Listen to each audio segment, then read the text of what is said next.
வணக்கம். கவிதை ஒரு அழகிய பொய். அனைவரும் ரசிக்கும் மற்றும் அனைவராலும் ரசிக்கப்படுவதும் கவிதை. கவிதையினால் அனைத்தும் அழகாகிறது.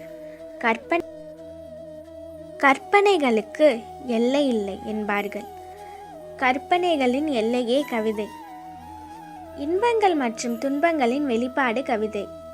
காரிருளில் கூட வெளிச்சமாக்குவது கவிதை. பல நேரங்களில் காதலின் மறு உருவம் கவிதை. இயற்கையை இன்னும் அழகாக்குவது கவிதை. பொய்களையும் கூட இனிமையாக்குவது கவிதை. இவ்வளவு இனிமையான கவிதைக்காக ஒரு கவிதை. எது கவிதை? எதுகை மோனையில் எழுதுவதா?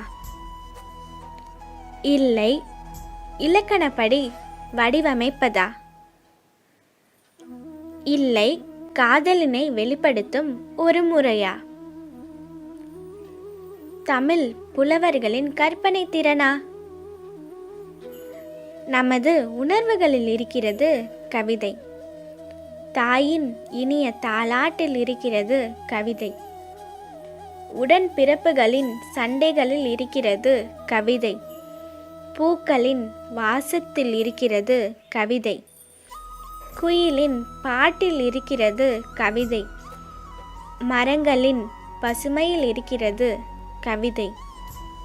நிலவின் குளுமையில் இருக்கிறது கவிதை.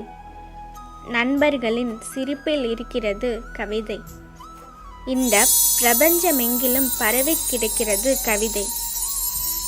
நெஞ்சத்தின் உள்ளிருந்து வரும் உணர்வுகளை வார்த்தைகளாக ஆக்கி வரிகளுக்கு உயிர் தருவது கவிதை. இந்த கவிதை உங்களுக்கு பிடிச்சிருந்தா லைக் பண்ணுங்கள், ஷேர் பண்ணுங்கள், மறக்காமல் சப்ஸ்கிரைப் பண்ணுங்கள். நன்றி.